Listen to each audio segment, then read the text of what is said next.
Holy evil robot Jeff Bridges, Batman! Tiki here, and I have been watching through each and every episode of Batman Beyond for the first time. Dragon, tell them why we're here. Well, you see, folks, long ago, I made a vow to educate Tiki in the ways of Batman the Animated Series, serving as his spirit guide to Gotham in a way, but that was the past, and we must now enter the Batman's future.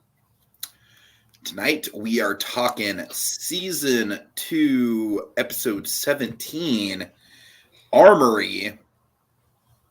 And Dragon, this episode is for me it's very much okay. It's very much in the okay territory, and as you know, with my specific taste, that's kind of like worse than it being bad. Because I feel like if it was bad, I feel like there'd be like actively stuff to talk about. Like I want to make it clear, like I do enjoy the one thing I do really enjoy about this episode is kind of like the blue collar, kind of like Michael Keaton Joker. Or Michael Keaton Joker, Jesus Christ, I apologize. Don't That'd be scare a the waste kids, of Tiki. casting. Yeah, don't scare the kids. Michael Keaton Vulture, it's like kind of like the working class blue collar guy who's kind of forced into crime using technology. I like that element. I wish some of the family was a little bit. I'm not necessarily sure how much more the family could have been fleshed out. I do like the family. I think Maxine's arc in this episode is just a little rushed. I don't know, Dragon. I'll tell you this much. I feel like out of all the episodes that don't feature Bruce Wayne, which, very few, is this the second one that we've gotten? Third. Okay. Well, I can tell you right now, this is definitely for me out of the three that we've gotten. This is the one that you really feel Bruce Wayne's absence in this one, I think. I don't know. This really, like I said, it's not like actively bad. There's really not a lot that I actively like about it either. It's very much just kind of like an okay, by the numbers episode that doesn't feature like the selling point of the series, which is Conroy's old man Bruce. So, yeah, very indifferent on this one, unfortunately. All right. So a little context. So yeah, this was directed by I'm going to butcher this name here. Koo-young Wan Lim. Oh God. Koo-young Wan Lim here. He this person did Revenant, the the episode with the return of Willie Watts. You remember the whole fake seance thing? Yeah, sure. Which was also kind of a dicey one for me, if I remember. Right. The writer on this, however, was the great John P. McCann from Freakazoid. The voice of Dexter Douglas's father, as well as one of the great absurdist writers from Freakazoid, who for Batman Beyond did Terry's Friend Dates a Robot. A much more memorable episode than this. Very true. So the story work on this was Tiki, just fan yourself from the shock. Oh my God! It was. I hope you're ready for this. It was Coco and Dong Yang. A little bit of Dong Yang, mostly Coco. Eep. I know it's gonna be. Do you need a minute? I think so. Okay, we'll give you a minute. All right. Anyways. Anyway, yeah. So, a little bit of background. So the main few little notes to make here. So yeah, we've set up the Tate family before in season 1. In fact, he's Terry's friend here, Jared Tate. We saw the wedding of his, I guess the remarriage. Oh no, yeah, I do remember that. Yeah. Yeah, we saw the introduction of Big Jim Tate. Yeah, during the wedding, during the spell. It was in the episode Spellbound, in which we had she was hallucinating all the bugs. Honestly, Dragon, I kind of wish you would have. I don't blame you for this, but I kind of wish you would have told me to rewatch that episode. I mean, you were very traumatized by the bug thing. I thought you'd remember. Dragon, you know my memory.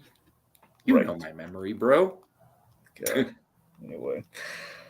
So yeah. Anyway, the point being, so we've kind of set these guys up before. I think we've seen Jared in the background a few times, but primarily, we had then.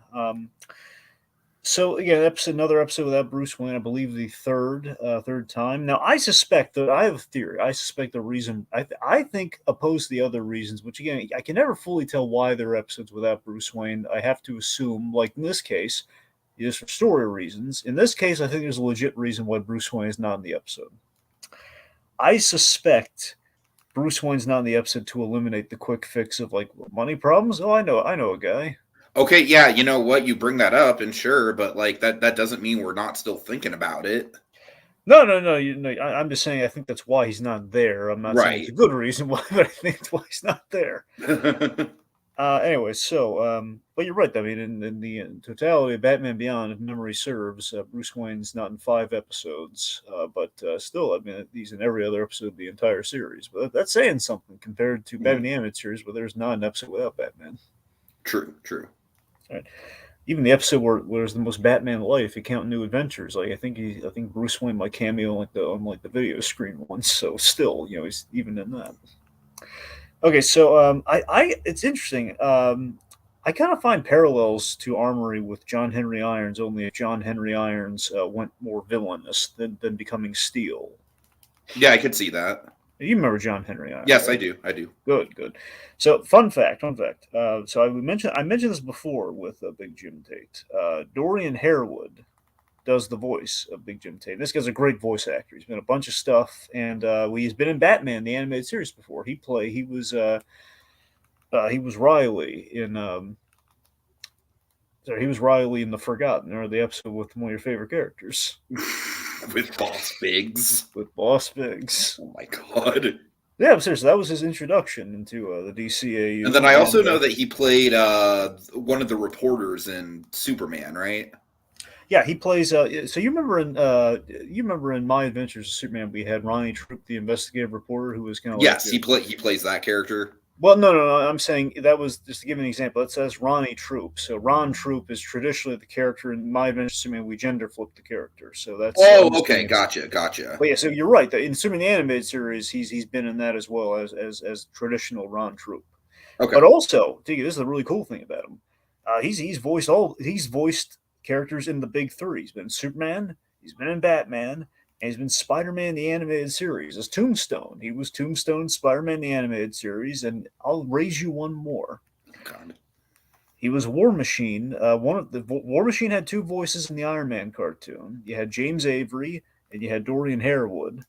And so interestingly enough, in the Teenage Mutant Ninja Turtles show, he was the Shredder before James Avery came around. James Avery kept stealing Dorian Harewood. Oh, that's interesting, yeah. Kept stealing his jobs.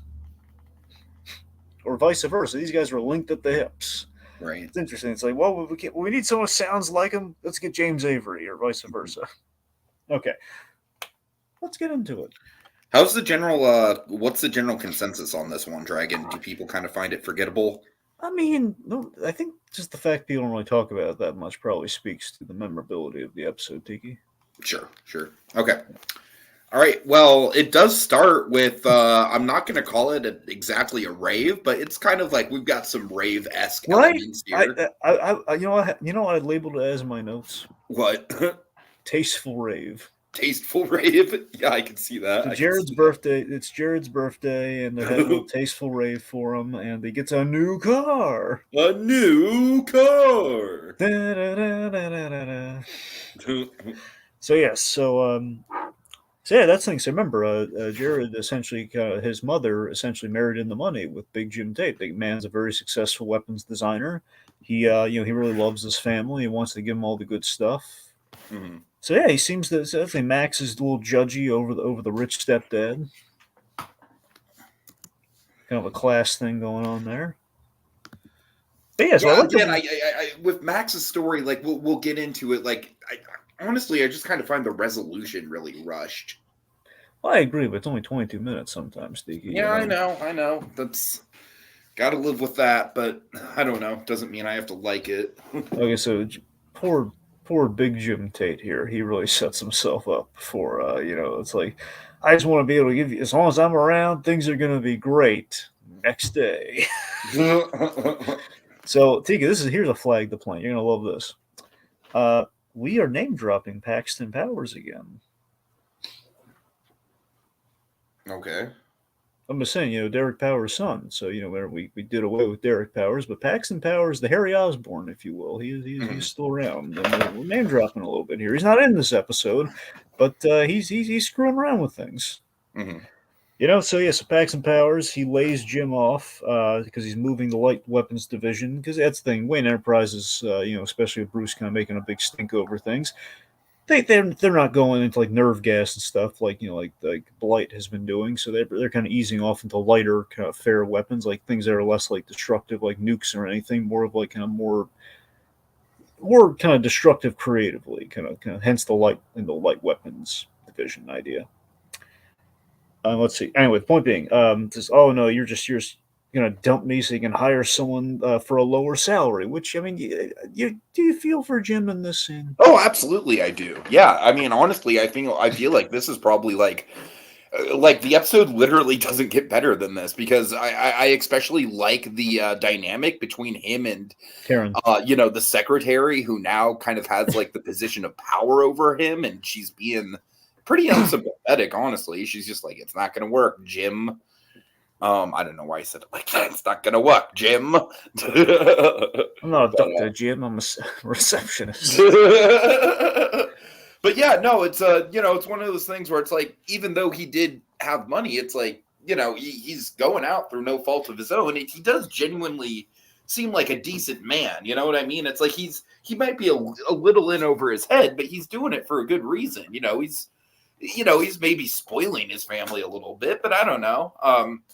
I definitely have some sympathy for him here. So I do love Jordan Harewood's performance in this scene. I think it's so great. It's so genuinely desperate. The whole thing of like, and your severance package is going to be it's going to be a modest severance package. That's a big problem. He's basically, we have a little bit of an exposition rant here where he's basically saying, look, he basically lists off his resume so we can facilitate. Okay, this is why he can actually be in a costume fighting Batman later in the episode. He says, I was in special forces. I got all these degrees.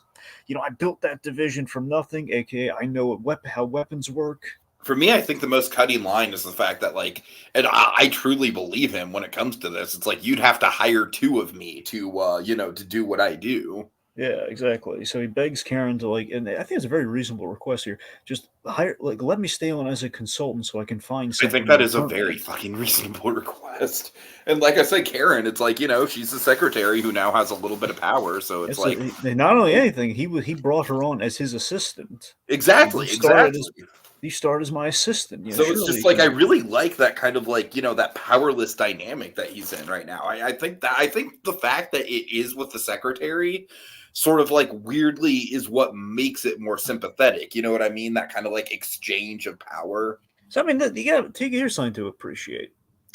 The DCAU were all about the sympathetic villain, or at least the sympathetic layers to the villain. It doesn't completely redeem him, but it does kind of. In this case, I'm not saying that Jim Tate's like a villain because he isn't killing anyone or anything. He's not actively trying to. Well, we'll get there. I mean, that's kind of one of my issues with him and with this episode is that as a whole, his whole shtick kind of feels slightly low stakes. I have a big gripe with this episode. We're going to get there when he suits up. Okay. I have a big gripe that I think you and I are probably going to be simpatico on. Also, I just want to shout out Kogias in the comments. He's apologizing for being late, but Kogias, you don't ever have to apologize. It's totally fine. We're happy to have you. So, yeah. All right. Anyway, I guess I'm getting in the DCAU, it's kind of standard fare in the best of cases where we really want to feel for the villain in kind of either their origin story or kind of in their reason for doing things. We have kind of a little sliver of humanity there, and we get a lot of that here. Where I think we have this guy who is we kind of say a lot of things about him when he's he's listing off the things that he has to pay off, like an alimony. My wife's remodeling the house. Essentially, what this is conveying is, he's trying to.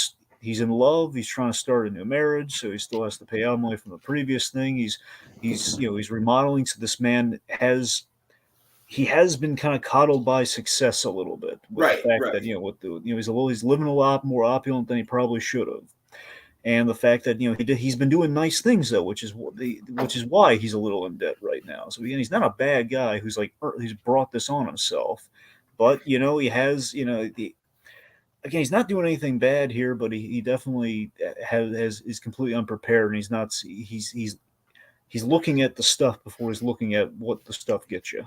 Uh-huh. Anyway, Point being, it's a no go. She shuts him down pretty hard there. It's like, no, I don't think so, Jim. So Big Jim, he spins this to the family. This is a really important scene here. So Big Jim, he spins this as like a blessing in disguise. Like a whole bunch of companies have made offers on him. They'll bounce back in no time. It's probably for the best anyway. So the family is very understanding, even when they think, okay, we're probably like, what can we do to help? Like they're very like they're okay with like, we don't need stuff. I mean, the stuff's nice, but Mhm.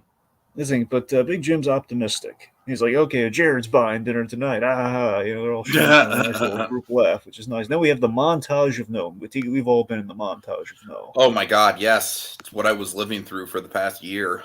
Yeah, so we have the sad montage of Jim being turned down because of cutbacks. It's like I'm lucky I have a job, and you have like well sure, but can you hold on for 18 months? Oh yeah, so that's the thing. So then we go to Force one of the Force Tech guys, which I believe is kind of like it's probably like an overseas operation that probably came swung by Gotham way back when.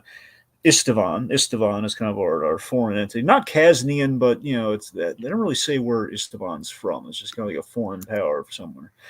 This guy, Jim mentions, hey, look, I helped you under the table, and they essentially wants them to repay the loyalty there. And Istavan here, he's going to be nothing but trouble. He says, well, we have unofficial job opportunities. That sonic wave device you were mentioning basically could be used for anti-tank purposes overseas. Then basically the plan is we could sell that to essentially sell it to a rogue country, which is very, very shady. Like in the way he phrases it to like, they're temporarily in disfavor with the World Council, with the world of nations, essentially. I mean, yes, that is a very shady line. So I guess with that in mind, like for me, kind of like the crux of the issue of why this episode really it shouldn't be low stakes, right? Because it's like I don't know, it's like how every action movie where it's like there's a cliche where it's like, okay, the terrorist has the really big bomb and they're gonna do something really bad with it, vaguely. Yep. It's kind of that, you know what I mean? So my issue with the episode, Tiki, when I look back on it, and that's the thing, Armory is always the thing where Armory has a cool aesthetic. Me being the gadget nut that I am, I love the design of Armory. I like the cool stuff that he uses. Like all that should be working for me, and it does to a point. But there's no real. We're so close to substance because of how Act One works, but we just drop it. We just drop out of it until the very, very end of the episode. And the problem is, Tiki, it's like right there. Okay. The episode practically is structured to be in Big Jim Tate's perspective, practically for the episode, which is an inspired idea, and we almost do that, but we do. I mean, honestly, if they would have done that, then I would have been way more forgiving about Bruce Wayne not being in it. That's the thing. Yeah, that's the thing. So you have that, but then the other thing is that even with him being so close to this being the main central focus, which is an inspired idea, is that we don't see the remorse on him for doing these actions. We see the initial like hesitancy, but we don't see remorse or like the conflict within him, which I think takes away like all the potential of the episode. It's the fact that like he's essentially, when we get into it, we'll jump forward slightly here, is that he's going to be going after Batman, and I think he should feel a certain way about that. We don't really do anything there. We don't, sure. So that to me is a huge kind of like big missed opportunity in the episode where it's there, but we don't talk about it. Right. Anyway, so he says, oh, I understand. You have to steal specifications and everything. You might be uncomfortable with that, but we're going to need an answer now. It's a bit of a jump of like, hey, we were coming in for a casual conversation, but hey, here's a big plan. You got to give me an answer now for this thing I just brought up. Yeah, that was another kind of like sort of like, okay, we got to rush the plot along, guys. We only got 20 minutes here. Obviously, I love John P. McCann. I do. That said, I think John P. McCann, as you'll notice, comedy is usually when we get his A material, is kind of his A game. Even with Terry's Friend Dates a Robot. Right, there's still comedy to be mined there, and I think that kind of balance. He and Dean working together, and that really balanced that out to a kind of perfect combination. So I think maybe plotting was I can't remember like the serious episodes John P. McCann has done like in other shows that I could really list offhand. So I wonder if maybe that's a weakness for him in writing. I'm not sure. Mm-hmm. Kind of the dramatic plot turns. So I can see that. Yeah, I hear you. Usually the Frieza was kind of like almost like a crew of writers in which they would kind of punch up like what the other ones were like kind of maybe lacking I in. just picture the Freakazoid writers' room as literally just like a whole room of people just cracking jokes. Well, that Tiki, that's absolutely right. That's how Tiki. There's like stories from the writers of the Freakazoid. Like it's like they are not focused on the plot whatsoever. They're literally just pitching gags. Did I ever tell you the canned ham story with John P. McCann? No, if you can make it quick. Yeah, that's it. So it's like there's the story. John P. McCann is like is the master of the deadpan delivery. He can tell you anything. You have no idea if it's a joke or not, because it's just that naturally funny. So he talks about there was a guy and he tells a story. You have no idea if he's making it up or if it's a joke or if it actually happened. He says, yeah, there's a guy and I guess when they're working on the show in the writers' room or something, or basically he could take a canned ham and put it down his throat like in one gulp and like hit the sides of his throat and you'd be able to chug it. Uh-huh. Just the fact that, but again, he demonstrates this when he tells the story. It's like, oh my god, is that real? Like the man could unhinge his jaw and take the whole canned ham. Oh God. Anyway, circling back to the main episode at hand, Armory. Armory's got a cool design, very lockup-esque, if you ask me. I mean, it's fine. I feel like I kind of hinted to like the evil robot Jeff Bridges of it all. It feels very much kind of like just like Iron Man armor, not necessarily like Tony Stark Iron Man armor, but kind of like prototype Iron Man armor. I don't know. I gotta be honest, of all your holies, that one was a little bit of a stretch. I was struggling to come up with Holy for this one, honestly. Yeah, I was struggling to come up with an image. I was gonna go with Holy Nicolas Cage and Lord of War. But that probably would have been even worse. Yeah, anyway. So, be glad that I went with Evil Robot. Okay, the point being, I like that it's a guy who's armored up in the face mask and everything. It looks a little similar to Lockup, which I kind of like the idea of like a Lockup Beyond to some degree, but clearly very different motivations. So, the point being, Armory steals specifications from Wayne Powers. There's a police chase. He's using a whole bunch of cool weapons, like the grenade that turns into like a force field barrier. That's awesome. So I imagine, like, you as a gadget nut, you probably like this episode a little bit more than I do, just because there is a pretty decent showcase of technology, and I can respect that. Unabashedly for the gadgets, yeah.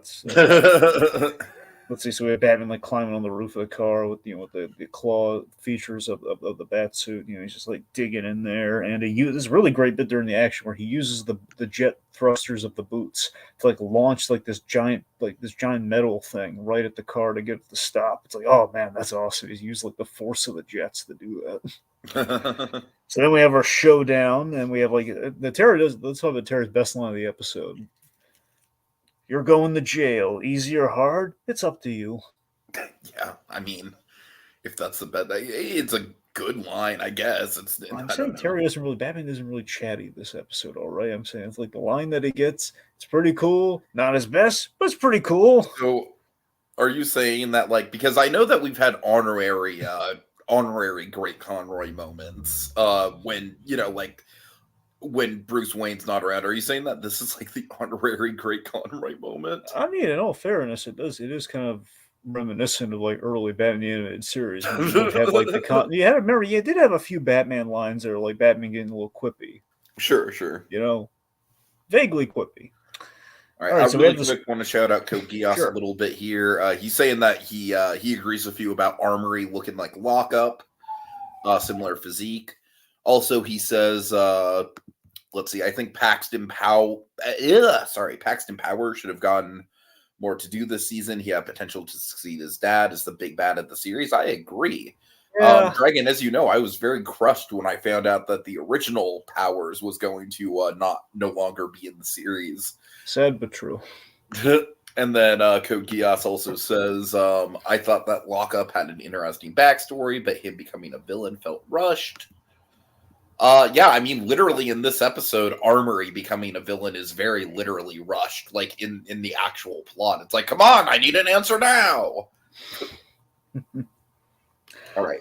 Let's see. So some other action beats that we get here. We have like the really painful looking taser, which shocks the crap out of poor Terry. Let's see. So then my favorite gadget of the whole thing. I love the epoxy foam gun. I love like this big old foam gun that he shoots, and like it just kind of clings Batman to the side of the building, and he's kind of stalled while That he is gets pretty away. cool, yeah. Oh, the foam gun's cool. All right, let's see. So, and then cleverly changes the color of the car, and he kind of ditches the mask, so he kind of blends in, That and the cops are. the changing the color of the car thing, that was my personal favorite gadget. I really like that moment. Yeah. It's It's almost kind funny. of like an on-the-fly Grand Theft Auto garage, if you've ever played Grand Theft Auto. It's funny. I've seen that move one other time in a heist thing, and I have to wonder, like, have people tried that in real life during like actual robberies? Because I mean, it's so darn clever. Well, I think the problem is like once you are in a robbery, like you don't probably have a lot of time. Yeah, But well, I mean, in once they Grand get Theft Auto, away, the game mechanic is that you can go into these specific garages that are marked on the map if you are being pursued by the police, and they will change your car's color, and that will get your warning level down. do you remember that movie, the taxi movie they did with Jimmy Fallon? I know of it. I never saw it. Well, in that there's a Queen Latifah was in that one, yeah, that's right? the one. That's the one. Yeah, Yeah. yeah. Anyway, so in in that movie, there's a bank robbery at the start because we have like I won't bore you with the details. Essentially, we have roughly supermodels who are bank robbers, God. and essentially, they're very good looking. Is my point. I don't know. I don't buy these women would need to rob things. Anyway, so they get away and they basically peel off the paint of the car with like a different paint job underneath, which I always thought was insanely Oh, clever. I could see that. That's Yeah, what I'm yeah. saying. If you Like could that figure to out the mechanics of that, that's the thing. It's basically like the opening of the movie is they do the basically have robbery. like one big decal. Yeah, that's the thing. It was always to me whenever I watch that movie, it's like that opening movie is like the first robbery gets pulled to introduce them, and they rip off the thing and they burn the clothes, and it's like, hey, that's really cool. That's kind of you never think about that. Uh-huh. Anyway, so okay, so next day. He gets the down payment for his services there. They're calling him the Human Armory. No, it's Armory. It's like no, it's the human. It's the Human Armory. Drop the human, just Armory. It's cleaner. See, I go Campbell. He goes the Social Network. When do I not go to the Social Network? Anyway, so then we have this relating it to war thing, which again maybe another missed opportunity. With okay, we should pick a lane with Big Jim Tate here because he does have the special forces experience, but we only have like this one exchange that kind of likens it to war. Like it was like a war. Well, every conflict centers around economic struggle, much like your own personal battle with financial security. I mean, it's clever. I don't get me wrong. It just feels like again we don't really get into Jim's head this episode, which is a big flaw for me. And he says you might have to take Batman out. I said, this is when he introduced the big issue for me. He's like you might have to take Batman out because every war has casualties. So all that missed potential there of like, hey, think about all the relevancy you have with this now, Dig. You have success. Think about it. You have a successful black man who was very much at the top of his game in his field of choice. He worked his way up there. He didn't have to want for anything, and then he's forced into criminality. Yeah, no, for like I said, through literally no fault of his own. Yeah, I mean Yeah, that is the thing that makes it very relatable. I totally get you. like a John Henry Irons who's forced into crime versus forced into Superman. Like Or that's maybe a Luke Cage. sure. I'm sorry. I'm sorry. I couldn't resist. Yes, but anyway, but you see what I mean though. It's like it just seems like it seems like it's like it's there, but we're just not talking about it. I feel like we maybe like we did a little bit with his family. Like I kind of Yeah, alluded to this in the beginning. I feel like maybe we could have used one more scene with his like family. when he's caught, that scene goes great. But I'm Right, just saying, like, exactly. Yeah. here's the thing: the problem is if we're not like the fact that he has no qualms, like, okay, I'm gonna have to kill Batman. It's like we're not seeing like he's a good man. We've set up that this guy's a pretty good guy. It's like, well, Batman's just trying to stop you because you're stealing stuff. He's not really, Right, and right. you're trying to take him out and essentially kill him. I mean, he's literally trying to blow him up with a bazooka later. It's like there's no like, oh man, I Oh don't my know if I god. should do this. And later on, there's a scene too where he almost got a bunch of cops killed, and we don't address that. He just gets away. We don't. There's no hesitation. It's just like, oh man, I almost got caught. Like that bothers me. I totally feel you. I'm 100% on the same page. All right, let's see. So, And I feel like, again, it's kind of like that issue of like this episode feels like both like too high stakes with what you just laid out, where it's like, he's really doing some serious shit, but we're not really dwelling on it. And yet it doesn't feel high stakes because we're not dwelling on it. I don't. It kind of really rubs me the wrong way in that regard. Okay, Dragon, I love this from Code Geass. He says, Armory could have been a Steel villain. Imagine if they made a sequel to Shaquille O'Neal Steel that had Armory as the villain. yeah, we would have had like the knockoff of Oracle as the God. everything. All right. Code Geass, I did mention the Vulture thing at the beginning. I totally agree. It's very much it very much feels like Michael Keaton's Vulture. And again, this drives me crazy too because we have the scene here where we learn that Mr. Sweems. Oh god, this Mr. Sweems guy. We have this like not Carpenter. They call me Mr. Sweems. They call me Mr. Sweems. I don't know why I just said that. Oh, so like Poitier. All right. Anyways, well, yeah, I know that's the reference, Dragon. I don't know why I made the reference. Anyway, so Mr. Swims. We keep mentioning this. I guess this decorator guy. The decorator. I don't know if he's like the guy actually building, or he's just the guy who's like saying, "No, go with the marble, spend more money." That guy.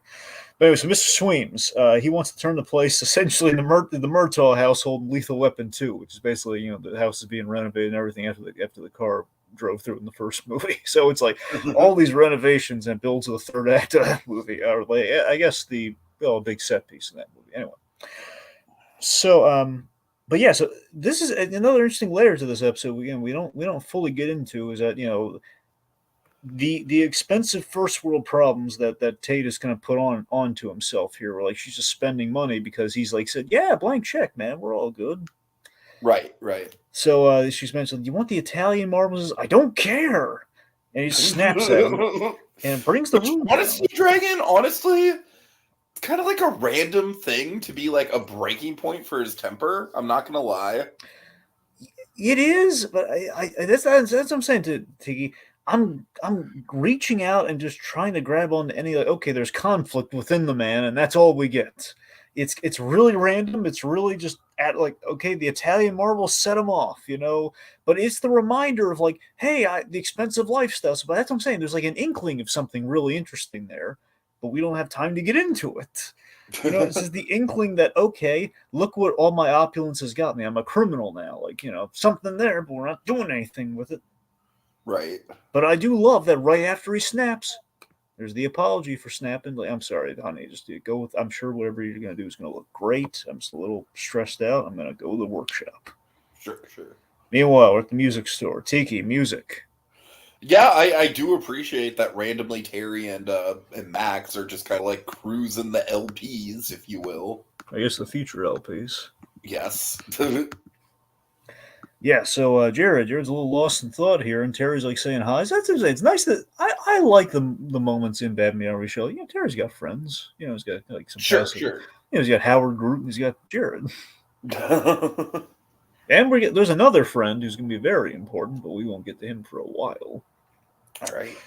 Anyway, but yes, and Max is kind of joking. Again, Max makes some 1%er jokes about him from time to time here, saying, "Oh, where's probably."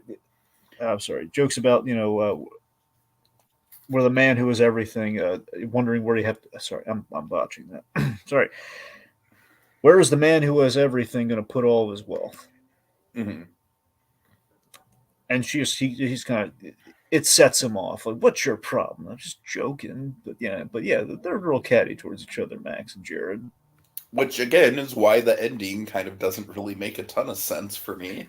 Yeah, but they're showing that after learning that he's lost everything, she kind of feels a little. She feels he's been humbled and maybe he's a little more down to earth. I think the idea, Tiki, is that Max kind of likes. I'm not romantically, but I think Max likes Jared, but she feels ever since he got ever since that he got the new rich stepdad, and might he's kind of like Okay, elevated. okay, I could see Yeah. that. I could see that. 'Cause, I mean, that's the way I've always read it with the whole Max thing. I think it's the purpose of the episode. I do think that comes across that like Jared, he got a brand new car for his birthday, and we've seen how Max lives. Max lives kind of a lonely family existence. Sure, not, sure. not destitute or anything, but she would have to give away all of her lunch money to bribe a bellhop.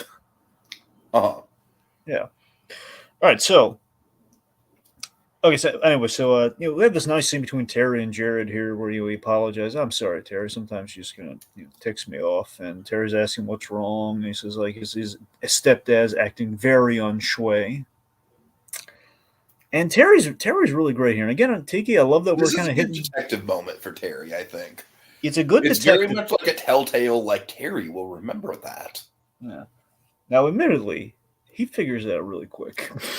No, you're not wrong. You're not wrong. Yeah. Now, is that him being smart, though, or is that the episode running out of time? I think that's the question. A little bit of both, Dragon. A little bit of both. I think he is getting better. But what I really like about the scene twofold. One, it's him being a good detective, which is great, and it's progress. On the flip side, Terry, before he reaches that realization in the conversation, he's I think it's a little kind of a bit of a fatherly kind of little nod to Warren McGinnis there, where he's he's saying, "Oh, layoffs are hard." Now, obviously, Warren McGinnis was employed when he died, but you don't know what happened before that.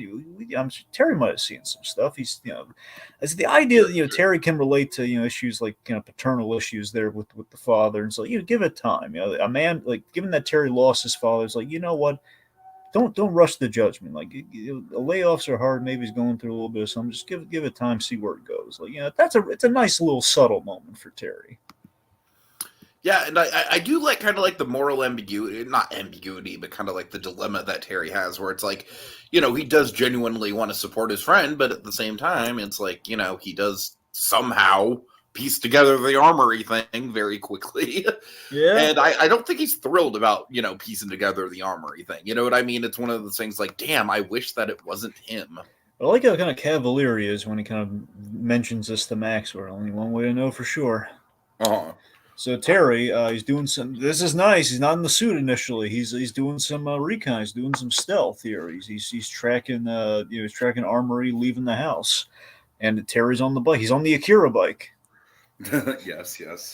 So he catches him mid heist, and then this is always one of my favorite things. I think we may have seen this once before. I'm kind of blanking on it right now because I do remember like the image that they use when they showcase this is from this episode. That's what's confusing me. But the bike has a little compartment where he puts the handprint. He does a little scan of the hand, and there's the bat suit. It's in the bike. It looks cool. Yep. Anyway. So, Armory's, he's firing this EMP device at the cops, which is kind of like grounding their vehicles. Meanwhile, this is a really cool idea for a set piece. He hits the bat suit with the EMP, so the bat suit's kind of dead. Terry's on his own right now. He's using like the bare essentials of the bat suit. We have a really cool old school Batman move, even though the old school Batman is not in this episode. He uses the batarang with the bat rope to swing down at the end to save his bacon, and he's kind of dangling from the pole. Just kind of cool. But then Armory's trying to kill him. Mm-hmm. We don't talk about any remorse about killing a Batman, but Yeah, and that's the thing. It's like, like we already established, it's like, I feel like with Far From Home, it's like, or I'm sorry, not Far, fucking Homecoming, fucking Spider-Man, and their home titles that all bleed together in my head. I'm sorry. Okay, to be fair, of the three, Homecoming is pretty straightforward. No, you're right. You're right. The other two, absolutely, those ones are going to stumble over each other. But in Homecoming, I feel like Michael Keaton's Vulture was kind of like he's been doing it for so long that you know what I mean. He's been at it for a while by the time the movie starts. You know what I mean? So it's like I feel like there's been a lot of time to grind away at his moral fiber. Whereas again, this dude is very literally rushed into this development. So yeah, I totally hear you. Oh yeah. So we have this really great last minute thing where Terry uses another batarang to free himself right at the last second to avoid the bazooka taking him out. But then we have this bit here where this is a nice bit. I love me some Batman saving people. He saves the cops and the responders with this big dump truck and essentially like these oil cannons, these oil drums catch on fire. But again, you'd think Jim would feel a little bad about that. Jim Tate would feel a little like, huh, I endangered some lives tonight by accident. Right. I should second Not guess. even a passing glance, honestly. That's the thing. It doesn't even look not like a even little. beat. Like I got I don't think it would have been hard to have him take off the mask when he's in the car driving away and looking in the rearview mirror. Exactly. No, right there. You just hit it on the head. That would have taken like fucking 3 seconds of screen time. I think it would have helped. All right. Meanwhile, Jared, he finds the code for the workshop. While he was Tiki, do you remember what Jared's cover story was? Looking for was looking for a clue. Oh, I can't say that I do. I'm sorry. He was looking to borrow some socks, Tiki, and you know what those socks God. I love it. I'm betting you those would be some black socks. Oh, fucking hell. Oh, Jesus Christ.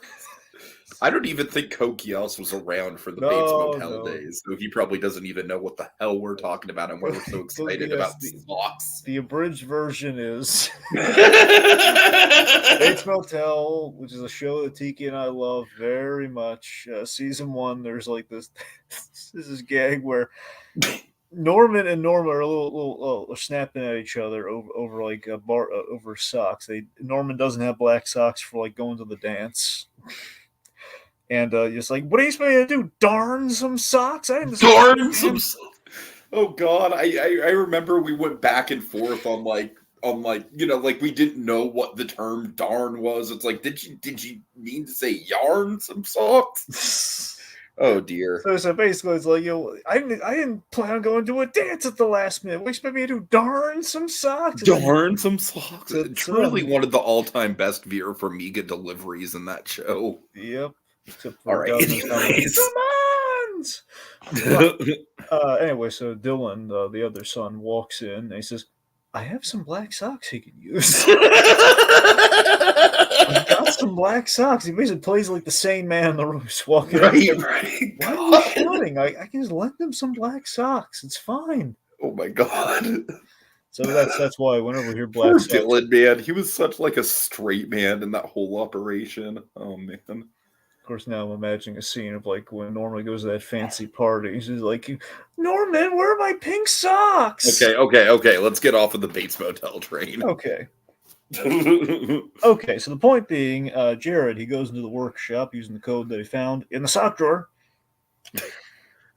And he overhears his stepfather and Istvan talking, and basically discovers that his stepfather is Armory. And I gotta admit, we kind of look. I think universally we'd all feel like this, but in a very serious situation like this, Jared has a spider crawling on his head, and that's what gives away his position. Like, right. I don't think that spider bites him. I think he just crawls, and at any point he gives himself away completely. Dragon, there's a scene in Lord of the Rings Fellowship of the Ring where like the Hobbit, it's very early on, it's like the first actually dangerous thing that happens to the Hobbits, where they get pursued by a ring wraith and they have to hide under a tree. And there's like fucking like centipedes and shit crawling all over them, and they maintain their composure, damn it. Anyways. Anywho.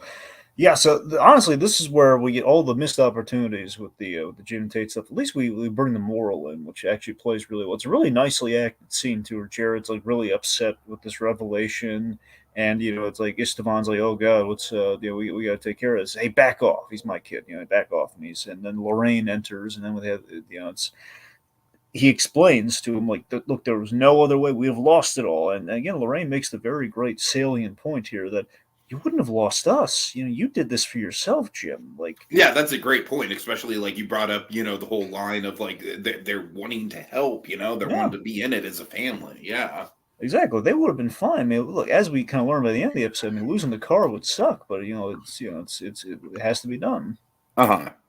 So that's the thing. So it's like he basically lays out the whole this is just a temporary thing. It's just temporary. It's going to be okay. Why? Because no one else knows. I know. Jared knows. I that's actually probably one of my favorite moments in the whole episode. Is like, I know, Jared knows. It's like, I think it really illustrates kind of like the the bad choice road that he went down. Now, I got to admit, Tegan, the rewatch, when I watch, as you can probably imagine, Armory's not an episode I go back to often. Not But, shocked about that. but, there's a really great subtle bit here I completely forgot about. It's not that I forgot that this happens, but I forgot the timing on this. As this conversation's going on, Istvan, who's been, kind of like buddy, but clearly shady with Big Jim Tate here this whole episode, he's preparing to kill the witnesses. You can see him reaching for his gun and pulling it out right before Batman enters. So Uh-huh. he's about to waste them because they're having this. He might kill all three of them, or at least the two of them. Who knows? But yeah, it's very slight. It's very subtle. It's a really tense bit when you look at it. The way that bit's timed. So Batman arrives. Estevan uses the sonic weapon, like destroying the workshop. By the way, he says, "Hey, either he goes or we go." So now, Big Jim has a proper choice, Tiki. Yep. All right. So let's see. So he grabs a weapon and he's like, "This is really nice though, where you have Jared. He's calling him dad and everything now. He's the stakes are on. Like, hey, don't do this. He says, I have to." And he goes out there and Jim he saves Batman with the foam gun. Mm-hmm. Estevan then attacks Jim, and he basically, Jared runs over. It's kind of a big thing. Batman stops Estevan from, from hurting anyone. Let's see. Anyways, then we have our happy ending exposition. Yeah, like I said, I mean, it's like when you point out the whole thing where, he is like, he doesn't come from money. He recently acquired it, and Max is probably getting used to that. I can kind of see where you're coming from there. So it's it's a fine ending, I guess. Also, it was a nice one when the family kind of embraced after everything that just happened. They were like, they were arguing, but you know what? It was like it was kind of put in perspective. They could have gotten killed by this guy. I don't know. It's a little like Sure. things aren't fixed miraculously, but it's a hard time. Mm-hmm. So anyway, so we have the whole happy ending exposition we kind of tend to have with Batman Beyond episodes where Terry tells Max, the judge was lenient and Jared is proud of his father, but his stepfather, but he won't be home for a while, which also means they had to pay the fine, which means no car. And this is great though. Jared's not a spoiled brat or anything here. It's just it's you meet interesting people in public transportation. He's trying to be Yes, I chipper can about. attest to that. That's to say the least. So Max, well, let me. Do you think Jared's saying that in the sardonic way, or do you think he's saying the genuine? No. I think he's saying it like, I mean, I think he's trying to make a joke out of it, but I genuinely think he's fine with the situation. So Max says, my sister's away and I'm using her car. So you ever need a ride? I got you. Then Terry's like, you never made me that offer. Well, maybe you're spoiled. You know what? That is a good line to end on, actually, Yeah. now that I think about it. That's cute. Kind of wraps itself around. Yeah.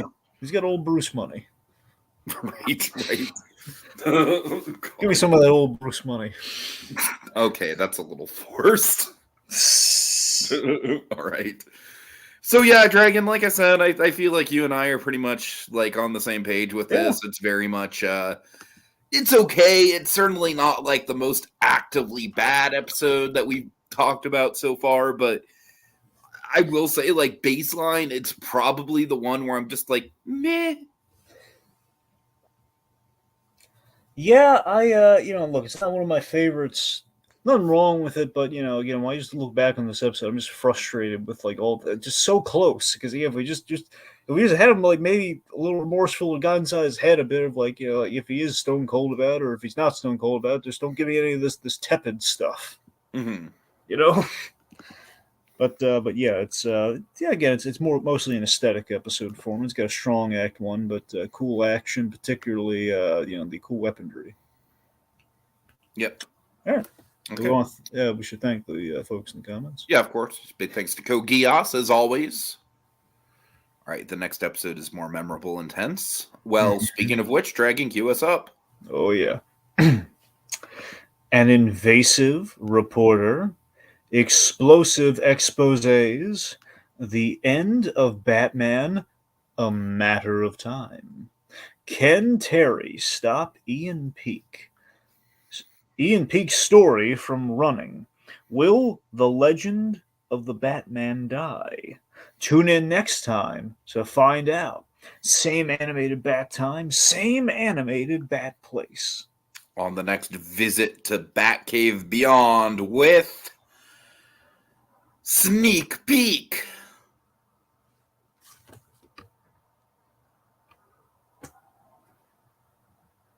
Foam